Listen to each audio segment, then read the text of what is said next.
Welcome back students. आप देख रहे हैं मंजिल विद अंसारी एजुकेशन हब। आज हम पढ़ेंगे इंग्लिश पेडागोजी का अध्याय फाउंडेशन चैप्टर। ये चैप्टर DSSSB 2016 के लिए अत्यंत महत्वपूर्ण है। हम इसे पूरी तरह सीक्वेंस में बिना कोई पॉइंट छोड़े पढ़ेंगे। तो चलिए शुरू करते हैं। आज का ये सेशन ना वाकई बहुत खास होने वाला है छात्रों। एक सीनियर टीचर के तौर पे मैं आपको बताना चाहता हूं कि ये अध्याय DSSB PRT की रीड है। बिल्कुल, एकदम बैकबोन की तरह। हाँ, और इसमें हम थ्योरीज, मेथड्स और स्किल्स को इस तरह कवर करेंगे कि परीक्षा तक आपको दोबारा किताब खोलने की जरूरत ही नहीं पड़ेगी। सही कहा। तो बिना किसी देरी के अपने पहले मुख्य टॉपिक की ओर बढ़ते हैं, जो है भाषा के सिद्धांत यानी थ्योरीज ऑफ लैंग्वेज। इसमें सबसे पहला सिद्धांत है व्यवहारवाद, जिसे हम बिहेवियरिज्म कहते हैं। इसके प्रतिपादक BF स्किनर हैं। तो स्किनर के अनुसार भाषा सीखना असल में है क्या? देखिए छात्रों, स्किनर कहते हैं कि भाषा सीखना महज एक आदत है, एक हैबिट है। ये उद्दीपन अनुक्रिया मतलब स्टिमुलस रिस्पॉन्स और पुनर्बलन यानी रीइंफोर्समेंट के माध्यम से सीखी जाती है। जैसे बच्चा अपने माता पिता को बोलते हुए सुनता है तो वो इमिटेट करता है। एकदम सही। वो इमिटेट करता है, फिर उसे रिपीट करता है और प्रैक्टिस करता है। इसी से आदत बनती है। अच्छा, इसके बाद दूसरा सिद्धांत है सहजवाद या इनेटिज्म। हाँ, और इसके प्रतिपादक मशहूर भाषाविद नॉम चॉम्स्की हैं। चॉम्स्की का मानना है कि मनुष्य के पास भाषा अर्जन उपकरण होता है, जिसे हम LAD यानी लैंग्वेज एक्विजिशन डिवाइस कहते हैं, और ये जन्मजात होता है। एग्जैक्टली। बच्चों के दिमाग में ये क्षमता पहले से फिट होती है। और तीसरा सिद्धांत है अंतःक्रियावाद यानी सोशल इंटरैक्शन। इसके प्रतिपादक जीन पियाजे और लेव वाइगोत्स्की हैं। हाँ, और इनका सीधा सा फंडा है कि भाषा का विकास सामाजिक अंतःक्रिया और परिवेश से होता है।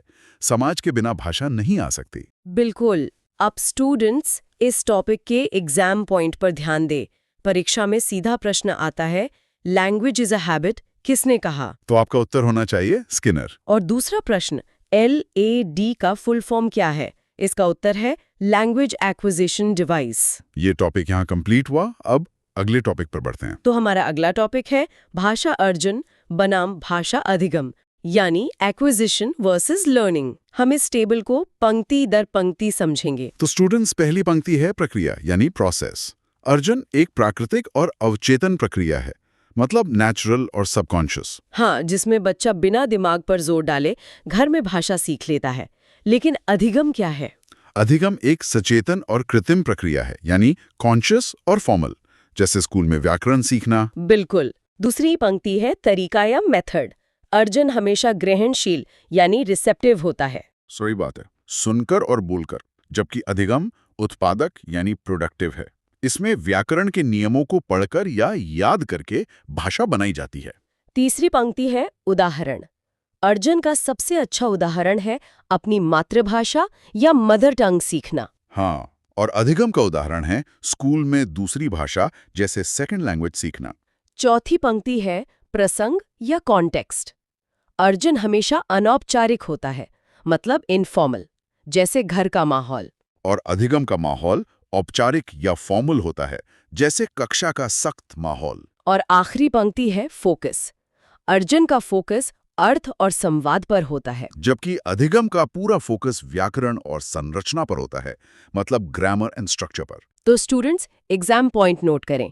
पॉसिबल क्वेश्चन आता है, विच प्रोसेस इज सबकॉन्शियस? इसका उत्तर हमेशा एक्विजिशन होगा। हाँ, और एक कीवर्ड याद रखें, मदर टंग हमेशा एक्विजिशन से जुड़ी होती है। ये टॉपिक यहाँ कंप्लीट हुआ। अब अगले टॉपिक पे बढ़ते हैं। अब हम बात करेंगे अंग्रेजी पढ़ाने के सिद्धांत की, यानी प्रिंसिपल्स ऑफ टीचिंग इंग्लिश। एक सफल शिक्षक बनने के लिए 5 सिद्धांत हैं। मैं क्रम से समझाता हूँ। पहला है सरल से कठिन की ओर, यानी सिंपल टू कॉम्प्लेक्स। मतलब शुरुआत हमेशा आसान शब्दों से करनी है और फिर कठिन वाक्यों की ओर बढ़ना है। एकदम सही। दूसरा सिद्धांत है मूर्त से अमूर्त की ओर, कॉन्क्रीट टू एब्स्ट्रैक्ट। तो कक्षा में पहले उन वस्तुओं के नाम सिखाने चाहिए जिन्हें बच्चे छू सकते हैं, जैसे टेबल। हाँ, और फिर भावनाएं समझानी चाहिए, जैसे लव या ऑनेस्टी, जो अमूर्त हैं। तीसरा सिद्धांत है ज्ञात से अज्ञात की ओर, यानी नोन टू अननोन। इसमें बच्चे की जो मातृभाषा है, जो उसे ज्ञात है, उसका सहारा लेकर नई भाषा अंग्रेजी सिखाई जाती है जो अज्ञात है। बिल्कुल। चौथा सिद्धांत है नकल से अभ्यास की ओर, इमिटेशन टू प्रैक्टिस। मतलब पहले शिक्षक के बोले गए शब्द छात्र दोहराएं और फिर स्वयं अभ्यास करें। और पांचवा सिद्धांत है संपूर्ण से अंश की ओर, होल टू पार्ट। पहले पूरा वाक्य सिखाएं और फिर उसके टुकड़े या शब्द समझाएं। तो छात्रों, एग्जाम ट्रेंड के अनुसार DSSB अक्सर पूछता है कि कॉन्क्रीट टू एब्स्ट्रैक्ट का सही उदाहरण क्या है। और इसका सटीक उत्तर है नेमिंग ऑब्जेक्ट्स बिफोर कॉन्सेप्ट्स। ये टॉपिक यहाँ कंप्लीट हुआ। अब अगले टॉपिक पर बढ़ते हैं। चलिए अब देखते हैं अंग्रेजी पढ़ाने की विधियां, मेथड्स ऑफ टीचिंग इंग्लिश का पार्ट 1 और 2। हम एक एक विधि को समझेंगे। पहली है व्याकरण अनुवाद विधि, यानी ग्रामर ट्रांसलेशन मेथड, जिसे GTM कहते हैं। हाँ, इसे क्लासिकल मेथड भी कहते हैं। इसकी मुख्य विशेषता है हिंदी में अनुवाद करना और व्याकरण के नियमों पर जोर देना। लेकिन इसकी एक बड़ी कमी है, इसमें बोलने का अभ्यास बिल्कुल नहीं होता। सही कहा। दूसरी है प्रत्यक्ष विधि या डायरेक्ट मेथड। इसमें मातृभाषा का प्रयोग पूरी तरह वर्जित होता है। शिक्षक सीधा अंग्रेजी में ही पढ़ाता है। और यही इसकी कमी भी है, क्योंकि कमजोर छात्रों और प्राथमिक स्तर के बच्चों के लिए ये बहुत मुश्किल होती है। तीसरी विधि है ध्वनि शाब्दिक विधि, फोनेटिक मेथड। हाँ, इसमें अक्षरों की ध्वनि सिखाकर शब्द बनाना सिखाया जाता है और ये प्राथमिक कक्षाओं के लिए सबसे उपयुक्त है। चौथी है बहुभाषी विधि या बाइलिंगुअल मेथड। इसके प्रस्तावक C.J. डॉटसन हैं। इसमें 2 भाषाओं का समान प्रयोग होता है। हाँ, इसमें शिक्षक सैंडविच की तरह मातृभाषा का प्रयोग करता है। बिल्कुल, और ये हमारी NEP 2020 के अनुरूप काफी व्यावहारिक है। और आखिरी है संप्रेषणात्मक विधि, कम्युनिकेटिव अप्रोच। इसके प्रस्तावक डेल हाइम्स हैं। इसमें व्याकरण से ज्यादा बोलचाल और संवाद पर जोर दिया जाता है। स्टूडेंट्स, एग्जाम पॉइंट ट्रेंड देखिए। NCF 2005 के अनुसार सबसे अच्छी विधि कौन सी है? उत्तर है कम्युनिकेटिव अप्रोच। और किस विधि में मातृभाषा वर्जित या बैंड है? उसका उत्तर है डायरेक्ट मेथड। ये टॉपिक यहाँ कंप्लीट हुआ। अब अगले टॉपिक पर बढ़ते हैं। हमारा अगला विषय है भाषा कौशल, यानी लैंग्वेज स्किल्स, जिसे हम LSRW कहते हैं। इसका क्रम बहुत महत्वपूर्ण है। लिसनिंग यानी सुनना, फिर स्पीकिंग यानी बोलना, उसके बाद रीडिंग यानी पढ़ना और आखिरी में राइटिंग यानी लिखना। बिल्कुल। अब इनमें लिसनिंग एक ग्रहणशील यानी रिसेप्टिव कौशल है। इसमें कहानी या निर्देश सुनना जैसी गतिविधियां आती हैं। और स्पीकिंग एक उत्पादक मतलब प्रोडक्टिव कौशल है। हाँ, जिसकी मुख्य गतिविधियां हैं वाद विवाद करना या रोल प्ले करना। तीसरा कौशल है रीडिंग, जो फिर से एक ग्रहणशील या रिसेप्टिव कौशल है। इसमें मौन वाचन और सस्वर वाचन जैसी गतिविधियां होती हैं। और चौथा है राइटिंग। यह एक उत्पादक मतलब प्रोडक्टिव कौशल है। इसमें श्रुतलेख या डिक्टेशन और निबंध आते हैं। यहीं पर हमें पठन के प्रकार मतलब टाइप्स ऑफ रीडिंग भी समझने होंगे। पहला है सस्वर वाचन या लाउड रीडिंग, जो उच्चारण के लिए होता है। दूसरा है मौन वाचन या साइलेंट रीडिंग, जो समझ और गति के लिए होता है। तीसरा है गहन पठन मतलब इंटेंसिव रीडिंग, जो एग्जाम या डीप स्टडी के लिए किया जाता है। और चौथा है विस्तृत पठन एक्सटेंसिव रीडिंग, जो प्लेजर या नॉवेल पढ़ने के लिए होता है। छात्रों, एग्जाम व्यू से याद रखें, रिसेप्टिव स्किल्स में L और R आते हैं और प्रोडक्टिव स्किल्स में S और W आते हैं। यह टॉपिक यहाँ कंप्लीट हुआ। अब अगले टॉपिक पर बढ़ते हैं। अब हम बात करेंगे पद्य और गद्य के शिक्षण की, यानी पोएट्री एंड प्रोज। पहले गद्य शिक्षण मतलब प्रोज की बात करते हैं। इसका उद्देश्य है भाषा पर अधिकार करना, शब्दावली बढ़ाना और समझ विकसित करना। इसके स्टेप्स हैं: पहला प्रस्तावना, दूसरा प्रस्तुतिकरण, तीसरा व्याख्या और चौथा मूल्यांकन। अब आते हैं पद्य शिक्षण यानी पोएट्री पर। इसका उद्देश्य व्याकरण सिखाना नहीं है। बिल्कुल नहीं। इसका मुख्य उद्देश्य है आनंद मतलब प्लेजर, रसास्वादन यानी एप्रिसिएशन और कल्पनाशीलता। इसके स्टेप्स हैं: पहला प्रस्तावना, दूसरा आदर्श पाठ, तीसरा सस्वर पाठ और चौथा कंठस्थीकरण। स्टूडेंट्स, एग्जाम ट्रिक याद रखें। अगर प्रश्न में एप्रिसिएशन या प्लेजर आए तो उत्तर हमेशा पोएट्री होगा। ये टॉपिक यहाँ कंप्लीट हुआ। अब अगले टॉपिक पर बढ़ते हैं। अब देखते हैं व्याकरण शिक्षण, टीचिंग ऑफ ग्रामर। इसमें पहली है निगमनात्मक विधि, डिडक्टिव मेथड। इसमें रूल या नियम से एग्जाम्पल की ओर जाते हैं। ये पुरानी और टीचर सेंटर्ड विधि है। दूसरी है आगमनात्मक विधि, इंडक्टिव मेथड। इसमें एग्जाम्पल से रूल की ओर जाते हैं। ये एनसीएफ और एनईपी द्वारा अनुशंसित है और बच्चों के लिए सबसे अच्छी विधि है। और तीसरी है संदर्भ में व्याकरण, यानी ग्रामर इन कॉन्टेक्स्ट। ये डीएसएसबी के लिए बेस्ट अप्रोच है। इसमें नियमों को रटाने के बजाय कहानी या पैराग्राफ के बीच में व्याकरण सिखाया जाता है। ये टॉपिक यहाँ कंप्लीट हुआ। अब अगले टॉपिक पर बढ़ते हैं। अब हम कुछ महत्वपूर्ण शब्दावली यानी की टर्म्स कवर करेंगे। पहला टर्म है पेडागॉजी। इसका मतलब है पढ़ाने की कला और विज्ञान। दूसरा टर्म है LAD। ये चॉम्स्की का सिद्धांत है जिसका अर्थ है भाषा सीखने की जन्मजात क्षमता। तीसरा है इफेक्टिव फिल्टर। ये स्टीवन ग्रेशन का सिद्धांत है। हाँ, कृष्ण कहते हैं कि चिंता या एंजाइटी सीखने में दीवार बन जाती है, इसलिए लो फिल्टर का मतलब है हाई लर्निंग। चौथा टर्म है मदर टंग इन्फ्लुएंस, यानी MTI। ये मातृभाषा का दूसरी भाषा पर प्रभाव है, जैसे हिंदी भाषी का अंग्रेजी उच्चारण। और पांचवा टर्म है SCERT या NCERT। ये स्कूल का पाठ्यक्रम और किताबें तैयार करने वाली संस्थाएं हैं। ये टॉपिक यहाँ कंप्लीट हुआ। अब अगले टॉपिक पर बढ़ते हैं। हमारा अगला विषय है मूल्यांकन, असेसमेंट इन लैंग्वेज। NCF 2055 के अनुसार स्कूलों में CCE यानी सतत एवं व्यापक मूल्यांकन लागू है। इसके दो भाग हैं, स्कोलास्टिक यानी आकलन, जिसमें पेन पेपर परीक्षा आती है, और दूसरा है को-स्कोलास्टिक यानी सह आकलन, जिसमें खेल, कला और व्यवहार आते हैं। मूल्यांकन में निदानात्मक एवं उपचारात्मक शिक्षण बहुत जरूरी है। डायग्नोस्टिक मतलब निदान। इसका अर्थ है समस्या का पता लगाना, यानी फाइंडिंग द गैप। जैसे बच्चा स्कूल को स्कूल क्यों बोल रहा है। और रिमीडियल मतलब उपचार। इसका अर्थ है समस्या को दूर करना, यानी फिक्सिंग द गैप, जैसे सही उच्चारण का बार बार अभ्यास कराना। छात्रों, सीक्वेंस हमेशा याद रखें। पहले डायग्नोस्टिक टेस्ट होगा और फिर रिमीडियल टीचिंग होगी। ये टॉपिक यहाँ कंप्लीट हुआ। अब अगले टॉपिक पर बढ़ते हैं। स्टूडेंट्स, अब हम एग्जाम पॉइंट सेक्शन पर आ गए हैं, यानी एग्जाम बूस्टर सेक्शन। हम सबसे महत्वपूर्ण तथ्य पढ़ेंगे। पहला तथ्य, ओल्डेस्ट ग्रामर पाणिनि की अष्टाध्यायी है, जो संस्कृत में है, और इंग्लिश की जड़ें लैटिन में है। दूसरा तथ्य, भारत में अंग्रेजी का प्रवेश इंग्लिश इन इंडिया 1835 के मकाले मिनट से शुरू माना जाता है। तीसरा तथ्य, ब्लूम्स टैक्सोनॉमी का क्रम, इसे याद रखें। रिमेंबर, फिर अंडरस्टैंड, फिर अप्लाई, फिर एनालाइज, फिर इवैल्यूएट और अंत में क्रिएट। छात्रों, एक कॉमन मिस्टेक एरिया है, गलत धारणा है कि पोएट्री का उद्देश्य व्याकरण सिखाना है। जबकि सही ये है कि पोइट्री का उद्देश्य सिर्फ आनंद या एंजॉयमेंट है। और एक मेमोरी ट्रिक, LSRW का क्रम कभी न बदलें। L पहले और W लास्ट में। और बाइलिंगुअल मेथड के डॉडसन को ऐसे याद रखें, डॉडसन मतलब दो भाषाएं। एग्जाम पॉइंट सेक्शन कंप्लीट हुआ। अब हम रिवीजन सेक्शन पर आते हैं। ये 1 पेज रिकैप है।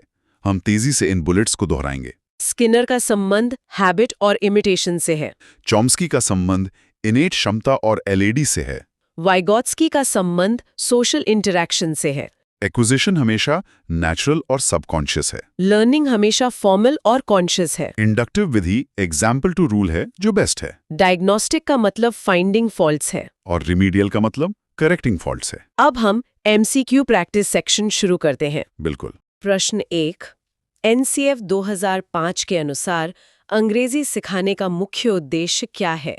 विकल्प है A. Grammar, B. Multilingualism, C. Rote learning, D. Hard words. थोड़ा रुकते हैं। सही उत्तर है B. मल्टीलिंगुअलिज्म। एक्सप्लेनेशन है कि NCF भाषा को एक संसाधन मानता है। अगला प्रश्न, प्रश्न 2, लैंग्वेज एक्विजिशन डिवाइस यानी LAD किससे संबंधित है? विकल्प A. Piaget, B. Skinner, C. Chomsky, D. विगोत्स्की। सोचिए स्टूडेंट्स। सही उत्तर है C. चॉम्स्की। एक्सप्लेनेशन, चॉम्स्की ने जन्मजात क्षमता की बात की थी। प्रश्न 3, कविता यानी पोएट्री पढ़ाने का मुख्य लक्ष्य क्या है? विकल्प A. Vocab, B. Grammar, C appreciation pleasure, D writing. Pause लेते हैं। सही उत्तर है C appreciation pleasure. Explanation, poetry is for enjoyment. आखिरी प्रश्न, प्रश्न 4। प्राथमिक स्तर पर कौन सी विधि सबसे कठिन है? विकल्प ए बाइलिंगुअल, बी डायरेक्ट मेथड, सी प्लेवे, डी स्टोरी टेलिंग। जवाब सोचिए। सही उत्तर है बी डायरेक्ट मेथड। एक्सप्लेनेशन, बिना मातृभाषा के बच्चों को सीधे इंग्लिश सिखाना कठिन है। अब आपके लिए एक होमवर्क क्वेश्चन है। रूल टू एग्जाम्पल किस विधि में प्रयोग होता है? ए इंडक्टिव, बी डिडक्टिव। छात्रों, आप सभी को कमेंट में इसका उत्तर देना है। प्रैक्टिस सेक्शन कंप्लीट हुआ। आज हमने पूरा चैप्टर सीक्वेंस में कंप्लीट किया है। अब इसे रिवाइज करें और एमसीक्यूज प्रैक्टिस करें। अगर क्लास उपयोगी लगी हो तो लाइक करें, शेयर करें और सब्सक्राइब करें। Manzil with Ansari education hub. अगले चैप्टर में मिलते हैं। Take care.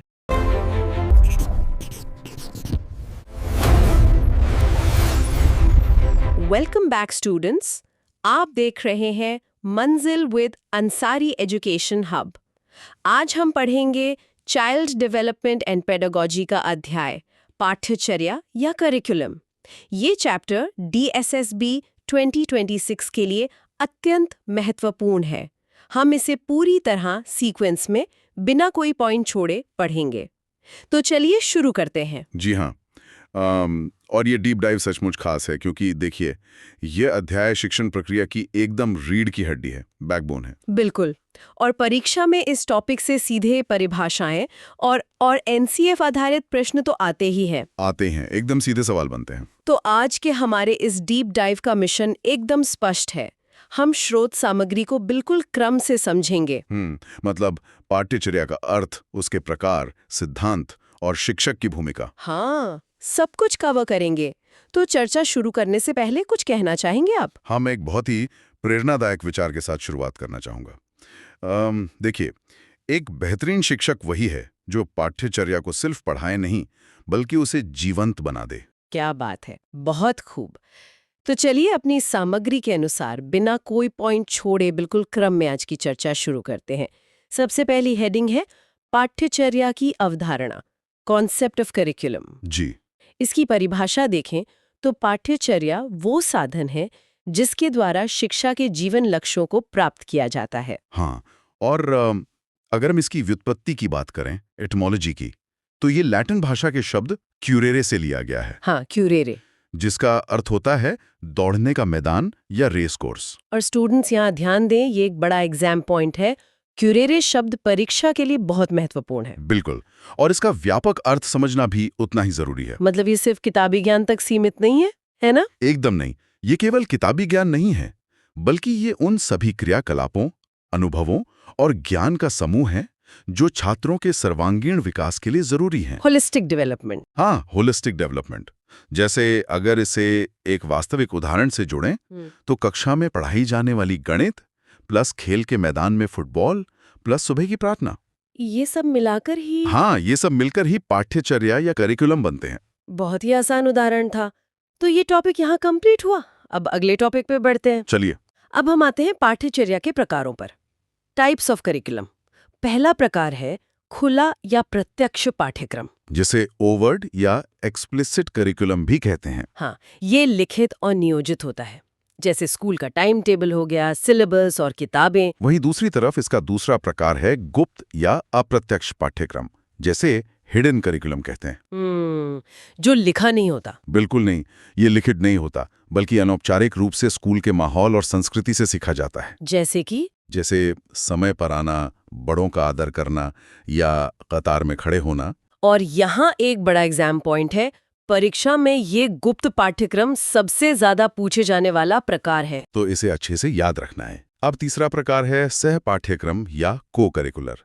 यह शारीरिक और सांस्कृतिक विकास के लिए पढ़ाई के साथ साथ चलता है, जैसे खेल कूद हो गया या NSS। जी। और इसके बाद चौथा प्रकार है बहिष्कृत पाठ्यक्रम, एक्सक्लूडेड करिकुलम, जो चीजें जानबूझकर स्कूल में नहीं पढ़ाई जाती। और पांचवा है शून्य पाठ्यक्रम यानी नल करिकुलम। ये वो है जिसे शिक्षक या बोर्ड जरूरी नहीं समझते। जैसे कोडिंग या वित्तीय साक्षरता जो पहले नहीं पढ़ाई जाती थी। हाँ, और एक फैक्ट ये भी है कि ये नल करिकुलम की अवधारणा आइजनर द्वारा दी गई थी। आइजनर, ठीक है।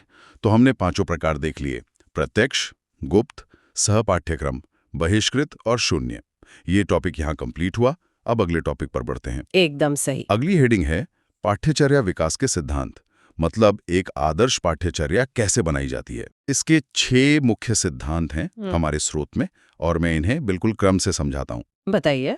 पहला है बाल केंद्रता, मतलब पाठ्यचर्या बच्चे की रुचियों के अनुरूप होनी चाहिए, बच्चा केंद्र में हो। जी। दूसरा है लचीलापन, ये कठोर नहीं होना चाहिए, इसमें हमेशा सुधार की गुंजाइश हो, फ्लेक्सिबल हो। तीसरा है जीवन से जुड़ाव, सैद्धांतिक ज्ञान का व्यवहारिक उपयोग होना चाहिए। चौथा है सृजनात्मकता, जो नए विचारों को बढ़ावा दे। क्रिएटिविटी। पांचवा है एकीकरण, यानी विभिन्न विषयों का जुड़ाव, इंटरडिसिप्लिनरी अप्रोच। और छठा है विकासात्मक आवश्यकताएं, मतलब बच्चे का शारीरिक, मानसिक और सामाजिक विकास, इन सब का ध्यान रखा जाए। तो यहाँ श्रोताओं के लिए एक एग्जाम क्वेश्चन फॉर्मेट बता दूं। परीक्षा में प्रश्न अक्सर ऐसे आता है, इनमें से कौन सा पाठ्यचर्या का सिद्धांत नहीं है। हाँ, तो ये 6 सिद्धांत याद होने चाहिए। बिल्कुल। ये टॉपिक यहाँ कंप्लीट हुआ। अब अगले टॉपिक पर बढ़ते हैं। अब अगला टॉपिक बहुत दिलचस्प है। हाँ, पाठ्यक्रम बनाम पाठ्यचर्या, यानी सिलेबस वर्सेस करिकुलम। इसे हम टेबल के जरिए रो बाई समझते हैं। चलिए। तो पहली रो है दायरा। सिलेबस संकीर्ण है, इसमें केवल विषय वस्तु आती है, जबकि करिकुलम व्यापक है, संपूर्ण अनुभव है। दूसरी रो प्रकृति। सिलेबस शिक्षण का साधन है, और करिकुलम शिक्षा का समग्र दस्तावेज है। तीसरी रो अवधि या फोकस। सिलेबस किताबों और टॉपिक्स पर केंद्रित है, पर करिकुलम वह लक्ष्यों, गतिविधियों और मूल्यांकन पर केंद्रित है। और चौथी रो निर्धारण। सिलेबस बताता है कि क्या पढ़ाया जाएगा, और करिकुलम बताता है कि क्यों, कैसे और कब पढ़ाया जाएगा। बहुत बढ़िया। इसके लिए एक आसान ट्रिक भी साझा कर देता हूँ। सिलेबस मतलब चैप्टर्स की लिस्ट, और करिकुलम मतलब बच्चे का पूरा दिन, यानी class plus lunch plus play. ये ट्रिक बहुत काम आएगी। ये टॉपिक यहाँ कंप्लीट हुआ। अब अगले टॉपिक पर बढ़ते हैं। ठीक है। अगला टॉपिक है राष्ट्रीय पाठ्यचर्या रूपरेखा, नेशनल करिकुलम फ्रेमवर्क, और इसमें NCF 2005 सबसे महत्वपूर्ण है। हाँ, इसके 5 स्तंभ हैं। मैं पढ़ देती हूँ। या। पहला, जीवन से जुड़ाव। हाँ। दूसरा, रटने से मुक्ति या नो रोट लर्निंग। तीसरा, किताब से आगे जाना। चौथा, लचीली परीक्षा। और पांचवा, राष्ट्रीय पहचान। बिल्कुल। और इसी के साथ NEP 2020 फ्रेमवर्क की नई शैक्षणिक संरचना को भी समझना है। वो 5+3+3+4 वाला। जी हाँ, 5+3+3+4, यानी फाउंडेशनल, प्रिपरेटरी, मिडिल और सेकेंडरी। इसे अच्छे से याद रखें। ये टॉपिक यहाँ कंप्लीट हुआ। अब अगले टॉपिक पर बढ़ते हैं। अब बारी आती है शिक्षक की भूमिका की। Teacher's role in curriculum. शिक्षक की 3 प्रमुख भूमिकाएं बताई गई हैं। पहली, क्रियान्वयनकर्ता, जो योजना को लागू करता है। सही। दूसरी, सह निर्माता। शिक्षक मूक दर्शक नहीं है, बल्कि स्थानीय आवश्यकताओं के अनुसार पाठ्यक्रम को ढालता है, उसमें रंग भरता है। और तीसरी, मूल्यांकनकर्ता, वह सफलता का आकलन करता है और फीडबैक देता है। पर यहाँ एक मोस्ट आस्क्ड क्वेश्चन है जिस पर सबका ध्यान केंद्रित होना चाहिए। क्या है वो? NCF 2005 के अनुसार शिक्षक की सबसे बड़ी भूमिका सुगमकर्ता की होती है, यानी फैसिलिटेटर। सुगमकर्ता, ये बहुत जरूरी है। ये टॉपिक यहाँ कंप्लीट हुआ। अब अगले टॉपिक पे बढ़ते हैं। अब हम आते हैं परीक्षा उपयोगी तथ्य पर, एग्जाम ओरिएंटेड फैक्ट्स। जी। परीक्षा के नजरिए से सीधे तथ्य याद रखने हैं, जैसे संकीर्ण अर्थ मतलब केवल विषय और पाठ्यपुस्तक, और व्यापक अर्थ मतलब बालक के संपूर्ण अनुभव। और इतिहास की बात करें तो करिकुलम शब्द का पहली बार प्रयोग 1820 में हुआ था। हाँ, 1820 में। और गांधीवादी सिद्धांत के अनुसार बुनियादी शिक्षा में हस्तकला या क्राफ्ट ही मुख्य केंद्र बिंदु था। गांधी जी ने हस्तकला पर बहुत जोर दिया था। बिल्कुल। ये टॉपिक यहाँ कंप्लीट हुआ। अब अगले टॉपिक पे बढ़ते हैं। अब बारी है हमारे एग्जाम बूस्टर सेक्शन की। तो मैं एग्जाम बूस्टर सेक्शन के बुलेट्स पढ़ती हूँ। पहला, करिकुलम बड़ा है सिलेबस से। जी। दूसरा, NCF 2005 का नारा है लर्निंग विदाउट बर्डन, यानी बोझ रहित अधिगम। यहाँ एक कॉमन मिस्टेक मैं स्पष्ट करना चाहूंगा। उम्मीदवार अक्सर करिकुलम को केवल किताबें समझ लेते हैं, जबकि लंच ब्रेक और खेल का मैदान भी इसी का हिस्सा है। तो इसे याद कैसे रखें? वही अपनी ट्रिक दोहराते हैं। करिकुलम पूरा गोला है, एक सर्कल है, और सिलेबस उसका बस एक छोटा हिस्सा है। बहुत अच्छे। अब एक 1 मिनट क्विक रिकैप हो जाए रिवीजन सेक्शन का। तो क्यूरेरे का अर्थ है दौड़ने का मैदान। हाँ, प्रकारों में प्रत्यक्ष, गुप्त, सहपाठ्यक्रम, बहिष्कृत और शून्य। सिद्धांतों में बाल केंद्रितता, लचीलापन, जीवन से जुड़ाव, सृजनात्मकता, एकीकरण और विकासात्मक आवश्यकताएं। एकदम सही। एनसीएफ के 5 स्तंभ, एनईपी का 5+3+3+4 ढांचा और शिक्षक की भूमिका एक सुगमकर्ता की है। बेहतरीन revision. Exam point section complete हुआ। अब समय है प्रैक्टिस एमसीक्यू सेक्शन का। हम इसे थोड़ा इंटरैक्टिव बनाते हैं। हर प्रश्न को पूरा पढ़ेंगे, विकल्पों पर चर्चा होगी, 2 सेकंड का पॉज लेंगे और फिर स्पष्टीकरण देंगे। बिल्कुल। तो क्वेश्चन नंबर 1, करिकुलम शब्द की उत्पत्ति किस भाषा से हुई है? विकल्प है ए ग्रीक, बी लैटिन, सी फ्रेंच, डी संस्कृत। 2 सेकंड का समय लें। तो इसका सही उत्तर है बी लैटिन। हाँ, लैटिन शब्द क्यूरेरे से बना है। क्वेश्चन नंबर 2, जो पाठ्यचर्या लिखित नहीं होती परंतु विद्यालय संस्कृति से सीखी जाती है कहलाती है? विकल्प है ए शून्य पाठ्यक्रम, बी प्रत्यक्ष पाठ्यक्रम, सी गुप्त पाठ्यक्रम, डी सहपाठ्यक्रम। सोचिए। सही उत्तर है सी गुप्त पाठ्यक्रम। जिसे हिडन करिकुलम कहते हैं, जो माहौल से सीखा जाता है। क्वेश्चन नंबर 3, एनसीएफ 2005 के अनुसार शिक्षक की भूमिका क्या है? विकल्प है ए शासक, बी तानाशाह, सी सुगमकर्ता, डी मूल्यांकनकर्ता। ध्यान से सोचिए। सही उत्तर है सी सुगमकर्ता या फैसिलिटेटर। शिक्षक को एक फैसिलिटेटर होना चाहिए। क्वेश्चन नंबर 4, पाठ्यचर्या निर्माण में लचीलेपन का क्या अर्थ है?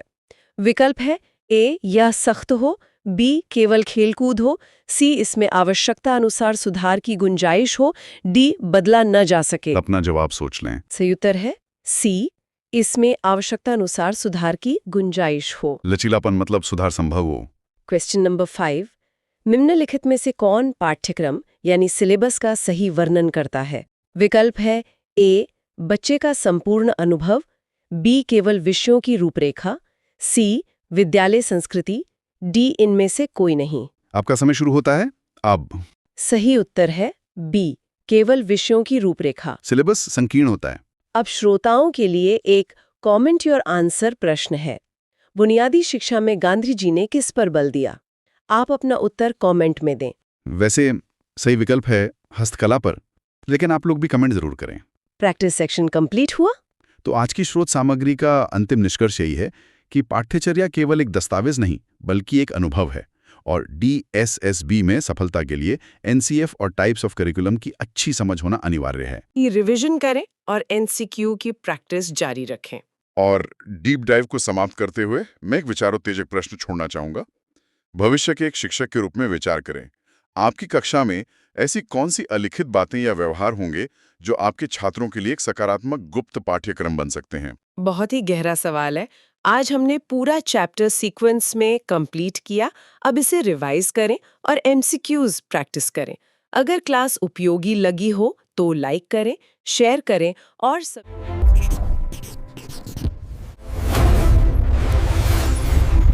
इस नए गहन विश्लेषण में स्वागत है।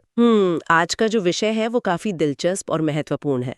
हमारे पास जो स्रोत सामग्री है वो भारतीय शिक्षा प्रणाली के इतिहास और विकास से जुड़े विस्तृत नोट्स हैं, जो 1854 से लेकर 2026 तक का पूरा सफर तय करते हैं। हाँ, और ये सफर सिर्फ तिथियों का पुलिंदा नहीं है, बल्कि शिक्षा आयोगों का इतिहास केवल कमिटीज के नाम रटना नहीं है, बल्कि ये असल में भारत के विकास की कहानी है।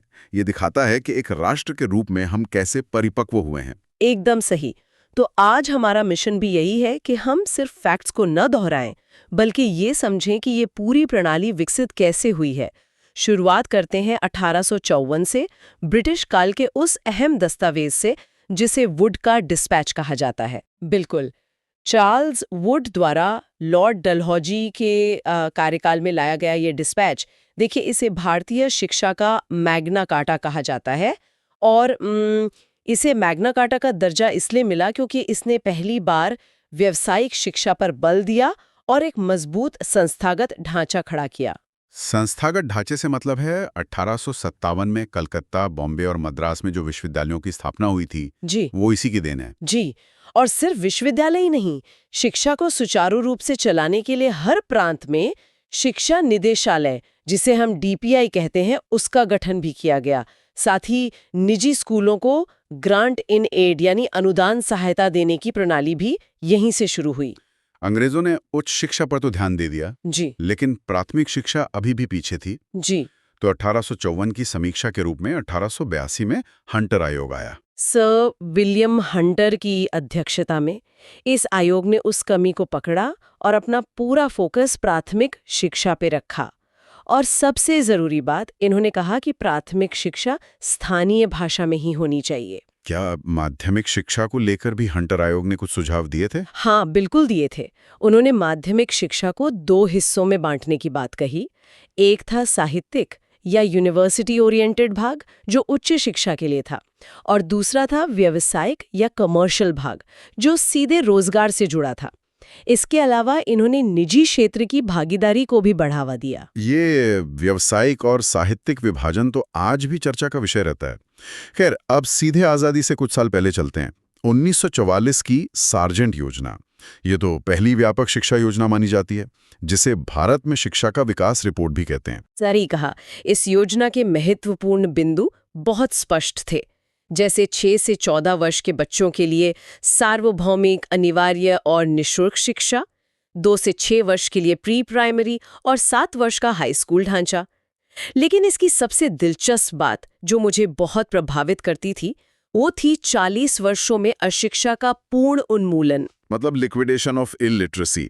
उस समय के हिसाब से 40 साल में सबको साक्षर बनाने का लक्ष्य सच में बहुत महत्वाकांक्षी था। इसके बाद हम आजाद भारत के दौर में प्रवेश करते हैं। हाँ, और एक नए राष्ट्र को सबसे पहले उच्च कोटि के विचारकों की जरूरत थी। इसलिए 1948-49 में स्वतंत्र भारत का पहला आयोग आया, राधाकृष्णन आयोग। इनका पूरा फोकस विश्वविद्यालय शिक्षा पर था। डॉक्टर सर्वपल्ली राधाकृष्णन का ये मानना था कि 12 वर्ष की स्कूली शिक्षा के बाद ही छात्रों को यूनिवर्सिटी में आना चाहिए, है ना? बिल्कुल। और इनका एक बहुत ही दूरदर्शी सुझाव था ग्रामीण विश्वविद्यालयों की स्थापना करना। आज जो हम रूसा जैसी योजनाएं देखते हैं, उनका आधार यहीं से बना था। शिक्षकों के लिए इन सर्विस ट्रेनिंग की वकालत भी इसी आयोग ने की थी। उच्च शिक्षा के बाद बारी आई स्कूली शिक्षा को सुधारने की, तो 1952-53 में आया मुदालियर आयोग, जिसके अध्यक्ष डॉक्टर ए लक्ष्मण स्वामी मुदालियर थे। इन्होंने माध्यमिक शिक्षा को केंद्र में रखा और यहीं से 9वीं 10वीं को माध्यमिक और 11वीं 12वीं को उच्च माध्यमिक में बांटा गया। इन्होंने तकनीकी और सामान्य शिक्षा को मिलाकर बहुउद्देशीय विद्यालय या मल्टीपर्पज स्कूल्स खोलने की बात कही। साथ ही रटने की आदत कम करने के लिए ऑब्जेक्टिव टेस्ट्स पर जोर दिया। मुदालियर आयोग का जिक्र आते ही एक बहुत बड़ा कंफ्यूजन सामने आता है, खासकर त्रिभाषा सूत्र यानी 3 लैंग्वेज फॉर्मूला को लेकर। हाँ, ये एक बहुत जरूरी कंफ्यूजन अलर्ट है। कई लोगों को लगता है कि मुदालियर आयोग ने ही त्रिभाषा सूत्र लागू कर दिया था, लेकिन सच्चाई ये है कि मुदालियर ने केवल इसका शुरुआती विचार दिया था कि हिंदी, अंग्रेजी और कोई अन्य आधुनिक भारतीय भाषा पढ़ाई जाए। ये सूत्र असल में 1968 में जाकर लागू हुआ था। ये स्पष्टता बहुत काम किए। अब आते हैं उस आयोग पर जो किसी भी परीक्षा के नजरिए से एकदम गोल्ड माइन है, 1964-66 का कोठारी आयोग। डॉक्टर दौलत सिंह कोठारी का ये राष्ट्रीय शिक्षा आयोग, ये पहला ऐसा आयोग था जिसने सिर्फ किसी एक स्तर पर नहीं बल्कि संपूर्ण शिक्षा प्रणाली पर फोकस किया। हमारा जो बहुचर्चित 10+2+3 का पैटर्न है, वो इसी आयोग की देन है। और शिक्षा पर जीडीपी का 6% खर्च करने की जो ऐतिहासिक सिफारिश है, वो भी यहीं से आई। कोठारी आयोग ने ही त्रिभाषा सूत्र को संशोधित करके मातृभाषा, हिंदी और अंग्रेजी का रूप दिया था। एकदम सही। और भी कई अहम चीजें थीं, जैसे यूईई यानी 6 से 14 वर्ष के लिए निःशुल्क और अनिवार्य शिक्षा। शिक्षा को काम से जोड़ने के लिए SUPW यानी कार्य अनुभव को अनिवार्य बनाना। मुझे इनका पड़ोस के स्कूल या कॉमन स्कूल सिस्टम वाला विचार बहुत प्रगतिशील लगता है। साथ ही लड़कियों, दिव्यांगों और वंचित वर्गों के लिए समानता पर इनका बहुत जोर था। स्रोत सामग्री में एक बहुत ही शानदार कोट का जिक्र है, शिक्षा के राष्ट्रीयकरण के बजाय राष्ट्र का शिक्षाकरण। ये लाइन अपने आप में पूरा दर्शन है। इसका सीधा मतलब है कि सरकार का काम सिर्फ स्कूल चलाना नहीं है, बल्कि पूरे समाज को शिक्षित करने का एक राष्ट्रीय माहौल बनाना है। इसी माहौल को बनाने के लिए 1968 में प्रधानमंत्री इंदिरा गांधी के समय पहली राष्ट्रीय शिक्षा नीति आई। ये मुख्य रूप से कोठारी आयोग की सिफारिशों पर ही आधारित थी। बिल्कुल, इसने त्रिभाषा सूत्र को पूरे देश में लागू किया, विज्ञान और तकनीकी शिक्षा को प्राथमिकता दी और शिक्षकों के प्रशिक्षण तथा वेतन में सुधार के कदम उठाए। ये एक मजबूत आधार था। लेकिन कई जमीनी बदलाव 1986 की दूसरी राष्ट्रीय शिक्षा नीति से आए, जो प्रधानमंत्री राजीव गांधी के समय में लागू हुई। ये एक तरह से 1968 की नीति की समीक्षा और विस्तार था। हाँ, और इसके बड़े बदलावों में सबसे चर्चित रहा 1987 का ऑपरेशन ब्लैकबोर्ड। इसके तहत प्राइमरी स्कूलों में न्यूनतम सुविधाएं दी गईं, जैसे कम से कम 2 पक्के कमरे और 2 शिक्षक। ग्रामीण प्रतिभाओं को निखारने के लिए नवोदय विद्यालय भी इसी नीति के तहत खोले गए और शिक्षकों की ट्रेनिंग के लिए जिला स्तर पर डाइट संस्थानों की स्थापना हुई। इग्नू जैसी ओपन यूनिवर्सिटीज को भी बहुत बढ़ावा मिला। तो ये तो हुआ 1854 से लेकर 1986 तक का सफर। अब आते हैं सीधे आधुनिक युग पर, राष्ट्रीय शिक्षा नीति 2020। डॉक्टर के कस्तूरी रंगन की अध्यक्षता में बनी इस नीति ने तो पूरा ढांचा ही बदल दिया। बिल्कुल बदल दिया। पुराना 10+2 का सिस्टम अब 5-3-3-4 के स्ट्रक्चर में बदल गया है। इसे याद रखने के लिए स्रोत सामग्री में एक बहुत अच्छी मेमोरी ट्रिक दी गई है, FPMS। हाँ, FPMS।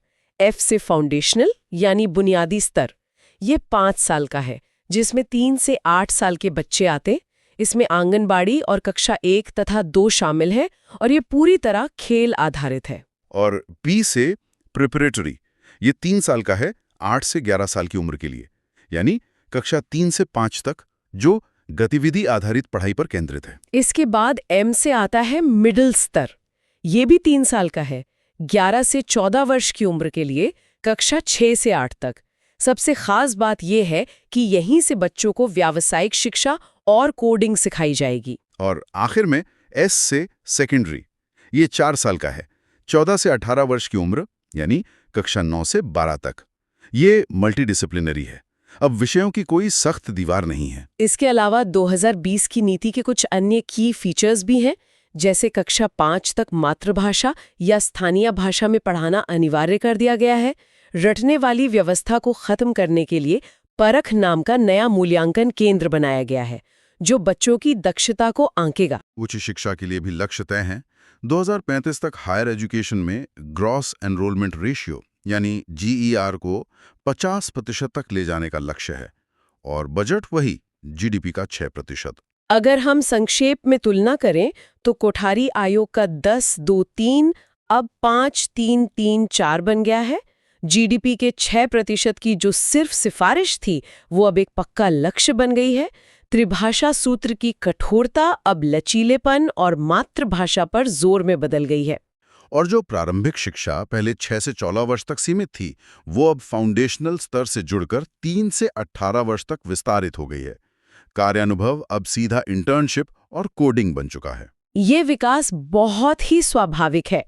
इस मुख्य धारा के अलावा कुछ और समितियां भी हैं जिनका त्वरित जिक्र जरूरी है, जैसे 1993 की यशपाल समिति। हाँ, जिनका मुख्य शीर्षक था शिक्षा बिना बोझ के, बच्चों के बस्ते का और मानसिक रटने का बोझ कम करना। फिर 1983 का सरकारी आयोग, जिसने केंद्र राज्य संबंधों पर बात की और शिक्षा के विकेंद्रीकरण का रास्ता साफ किया।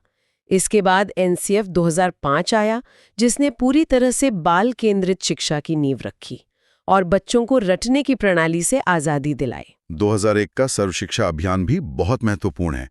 इसी ने 6 से 14 वर्ष के बच्चों के लिए शिक्षा को घर घर पहुंचाया। और उसी की सफलता से RTE एक्ट 2009 पारित हुआ। इसके तहत अनुच्छेद 21A में शिक्षा को मौलिक अधिकार बनाया गया, जो 1 अप्रैल 2010 से लागू हुआ। बाद में 2018 में समग्र शिक्षा योजना आई, जिसने प्री स्कूल से 12वीं तक की पूरी व्यवस्था को एक कर दिया। चलिए, अब इस पूरी चर्चा को समेटने के लिए एक छोटा सा इंटरैक्टिव प्रैक्टिस सेशन करते हैं। देखते हैं जो आम गलतियां होती हैं उन्हें हम कैसे सुलझाते हैं। तो पहला सवाल, भारतीय शिक्षा का मैग्ना कार्टा किसे कहा जाता है? इसका सीधा सा जवाब है 1854 का वुड्स डिस्पैच। बिल्कुल सही। दूसरा सवाल, 10+2+3 की शैक्षिक संरचना का सुझाव सबसे पहले किसने दिया था? ये सुझाव सबसे पहले 1964-66 के कोठारी आयोग ने दिया था। तीसरा सवाल, ऑपरेशन ब्लैकबोर्ड किस नीति का परिणाम था?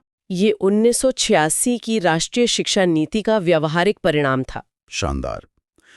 चौथा सवाल, यशपाल समिति का मुख्य शीर्षक क्या था? उनका शीर्षक था लर्निंग विदाउट बर्डन, यानी शिक्षा बिना बोझ के।